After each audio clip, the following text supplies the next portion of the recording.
سلام. آخ سلام زرما ریدم به خودم. حامد جون گفتم بیا اینجا با هم دیگه راجع به ازدواج صحبت. بابا من ازدواجی نیستم. دست از سر من بردار. آخه تو نباشی من میمیرم. الان گفتم بابام بیا. الان به کتم بابات بیاد باباتم میزنم عزتم. وجود داره بیاد. بیاد.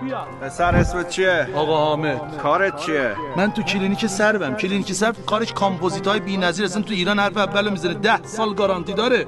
اقساط بلند مدت بدون بهری که داره هیچ 50% مطلب من تخفیف میده. تا از زندگی دخترم بکش بیرون. زانومم نمیکشم ببینم چیکار میخوای بکنی. چقدر چک سفید امضا بنویسم؟ میخرم میفروشمت بابا اونطوری صحبت نکن.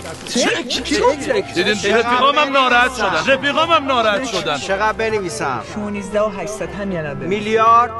میلیونم بنویسی اوکی. دلار؟ نه بابا تومن، چون هم تو توشی هم من.